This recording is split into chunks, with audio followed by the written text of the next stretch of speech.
નમસ્કાર.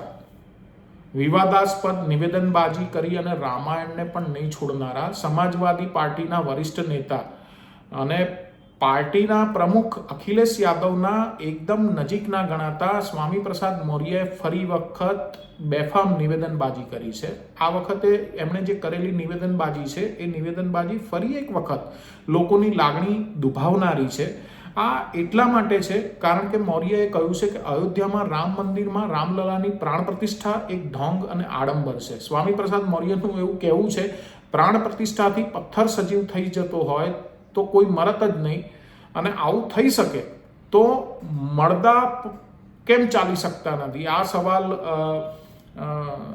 સ્વામી પ્રસાદ મૌર્ય પૂછી રહ્યા છે, અખિલેશ યાદવના એકદમ નજીકના નિકટવર્તી વ્યક્તિ. મહત્વપૂર્ણ છે કે રામચરિત માનસ ને લઈને પણ તેમણે આ પ્રકારની ટિપ્પણીઓ કરી છે. અમુક જે ચોપાઈઓ હતી એ ચોપાઈઓને લઈ અને તેમણે એમાં સુધારો કરવાની અથવા તો રામચરિત માનસ તુલસીદાસજીએ જે લખ્યું છે એના ઉપર પ્રતિબંધ મૂકવાની વાત પણ સ્વામી પ્રસાદ મૌર્ય ભૂતકાળની અંદર કરી ચૂક્યા છે. ઘણા દિવસો થયા અને ઘણા મહિનાઓ થયા આ પહેલાં તેઓ કરી ચૂક્યા છે.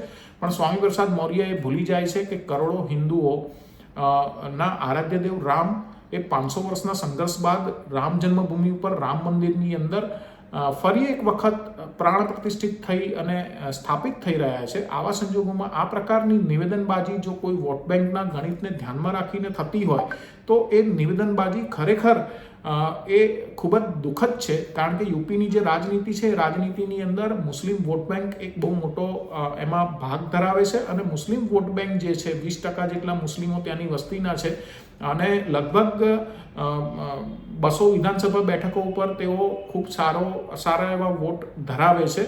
આ સિવાય 80 જે લોકસભા બેઠકો છે એમાં 40 બેઠકો ઉપર પણ તેઓ નિર્ણાયક ભૂમિકાની અંદર જોવા મળે જો મત સમીકરણો અલગ અલગ સર્જાય તો. આવા સંજોગોની અંદર સ્વામી પ્રસાદ મૌર્ય ઇન્ડિયા ગઠબંધનની અંદર સમાજવાદી પાર્ટીનું રિલેવન્સ જાળવવા માટે અને વોટ બેંકની રાજનીતિ જે છે, તુષ્ટિકરણની રાજનીતિ છે એ કરવા માટે ખાસ કરીને હિન્દુ લાગણીઓને નિશાન બનાવી રહ્યા છે.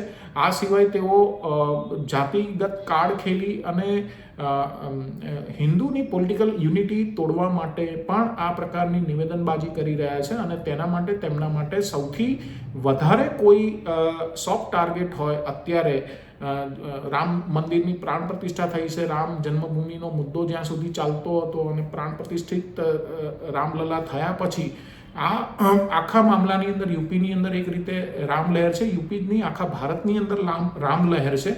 આવા સંજોગોમાં આ પ્રકારના મુદ્દા કાઢી અને સ્વામી પ્રસાદ મૌર્ય એ વોટ બેંકની રાજનીતિ કરી રહ્યા હોય એવું ઘણા રાજકીય વર્તુળોના જાણકારોનું માનવું છે.